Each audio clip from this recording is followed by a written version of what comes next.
Vibes and verses, verses and vibes. On April 22nd, 2023, the Montgomery, Alabama Alumnae chapter of Delta Sigma Theta Sorority Incorporated celebrates National Poetry Month. I am Tanya Stevens, president of MAC, and I'm glad that you've chosen to join us as we take a moment to recognize and encourage the art of poetry in our sorority and in Montgomery, Alabama by showcasing some local talented youth poets. The Arts and Letters Committee presents the virtual MAC Literary Cafe Heart Dictations.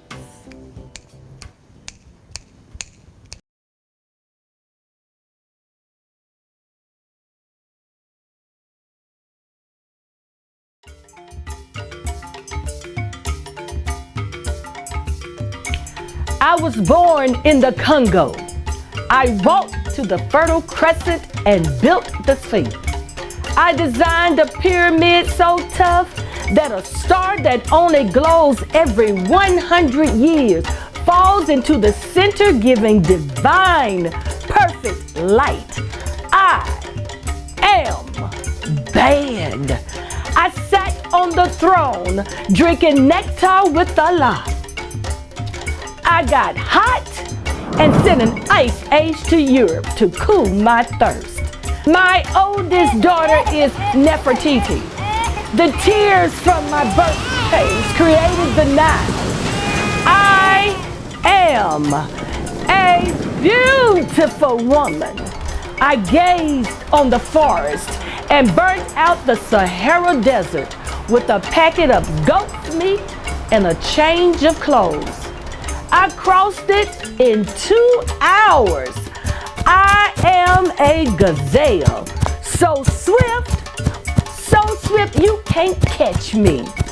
For a birthday present when he was 3, I gave my son Hannibal an elephant. He gave me Rome for Mother's Day. My strength flows ever on.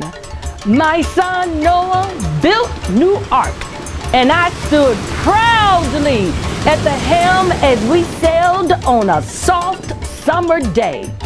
I turned myself into myself and was Jesus. Men intone my loving name. All praises, all praises. I am the one who would save. I saw diamonds in my backyard. My bowels deliver uranium. The foulings from my fingernails send my precious jewels. On a trip north, I caught a cold and blew my nose, giving oil to the Arab world. I am so hip, even my errors are correct. I sailed west to reach east and had to round off the earth as I went. The hair from my head, thin and gold, was laid across 3 continents. I am so perfect, so divine, so ethereal, so surreal. I cannot be comprehended except by my permission. I mean, I can fly like a bird in the sky. Ego tripping, that's me.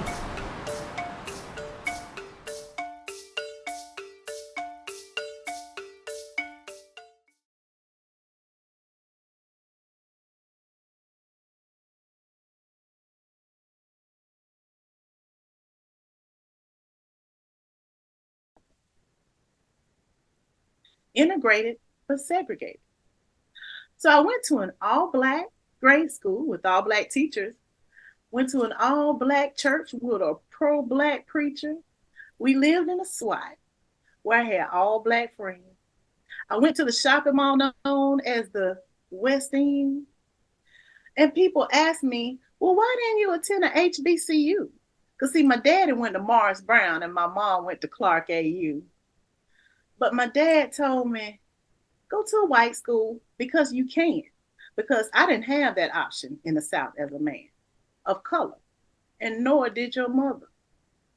He said, be uncomfortable, integrate with us. So, what did I do when I got on the yard? I found a black church that spoke to my heart. I found a black hairstylist that could style my black hair, and I pledged a black sorority and found sisterhood there. I found the only black professor in the Department of Psychology, became her intern so that I could have a mentor that looked like me. So even though I may have been the only brown face in most of my classes and I felt out of place, I still segregated myself so I could have peace of mind, like the kids in the cafeteria who sit with their kind.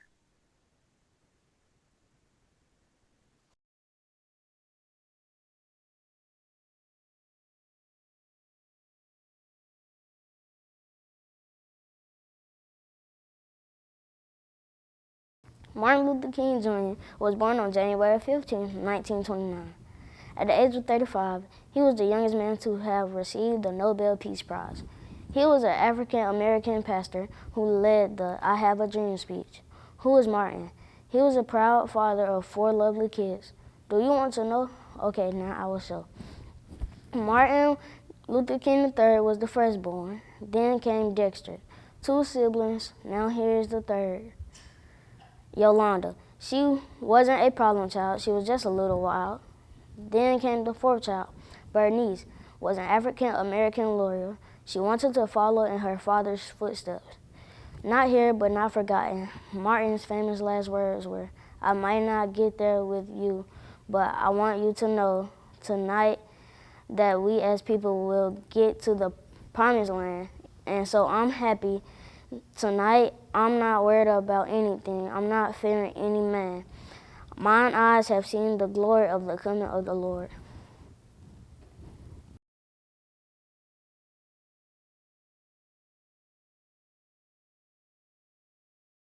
Who is Muhammad Ali? Born in 1942, back then I wasn't even 2. Who is Muhammad Ali? Born in the city of Louisville, my mom always had the money to pay the bills. Who is Muhammad Ali? Started training as an amateur boxer at the age of 12. Every time you eat, make sure you have a bev. Who is Muhammad Ali? At the age of 18, he won a gold medal. Every time you give up, remember to keep your foot on the pedal. Who is Muhammad Ali? Became a Muslim in 1961. When it gets hard, I already know the job is not done.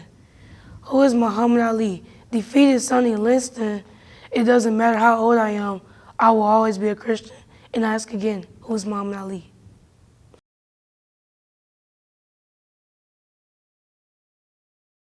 Big, small, gold, silver, square, circular, bedazzled, eye-catching, hoops. Starting in Nubia, present-day Sudan, this piece of jewelry came from my people and have spread all over the land. For our men and women, they showed power and wealth, gave us a sense of unity in spite of the inequality we had dealt with through slavery and discrimination. They spread to other nations, our creation, our innovation, moving as we moved against our will, torn from our homeland and stuck, treated so poorly and so ill. In spite of the struggles, hoops highlight beauty and individuality. One pair makes an entire outfit better, makes being a boss your reality, a bold statement of beauty and fashion, of confidence and growth. If I'm so fine, I'm gonna wear my hoops, whether you know that or you don't. Hoops, a part of me, of who I am. Without the weight on my ear, I can barely stand walking out the house. I feel lost. My hoops I want to wear at all costs. In the morning, at school, on a date. While I'm shooting on the court, I don't take them off until late, because with them, I feel stronger. Capable of taking on the world, conquering everything thrown my way, not caring what anyone has to say. My hoops sometimes get me in trouble. Maybe they are too big, or maybe the cultural significance they portray is one that offends. My hoops. My people's hoops, my ancestors' hoops, your hoops, our hoops. Do you see it? It's in the beauty of one piece of jewelry that the world is reminded that every mind, every race is needed. This jewelry for me signifies Black excellence, Black pride. Proud of being an African American, these hoops are not meant to hide, so I'll continue to wear my hoops, whether big or small, showing off to the world that I am a queen who refuses to fall, a queen with a crown, a queen who will stop at nothing to be great, a queen with hoops, a queen I know I am, so don't hate. My hoops and I will do great things. I'll embrace who I am and accomplish my dreams. So to the creators of Nubia, of the hoops I now wear, I just want to say thank you for creating something that our people, all people, can love and wear. Thank you.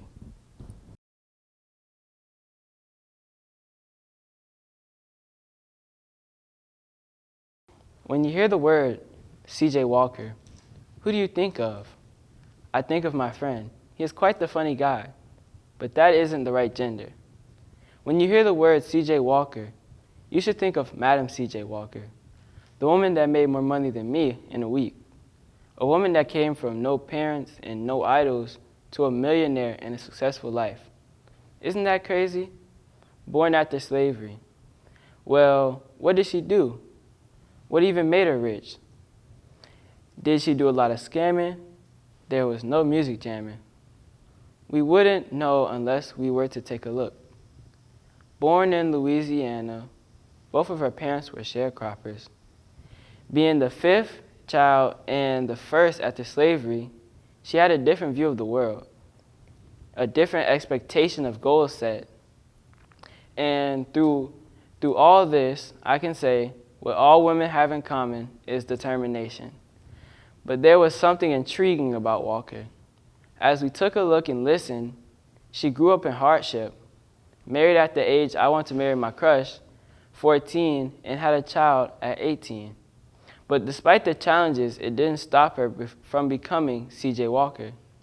She was a widow at 20, but pushed on with her life for 2 years until she moved to St. Louis, where she sang and became a NACW.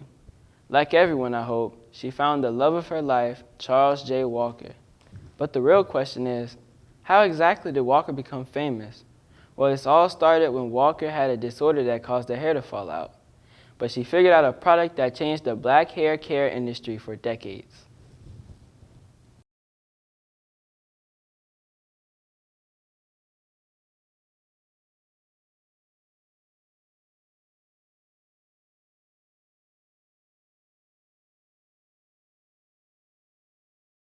With these hands, when I look at you, I see myself.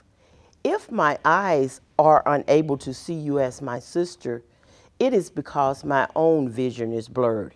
And if that be so, then it is I who need you, either because I don't understand who you are, my sister, or because I need you to help me understand who I am.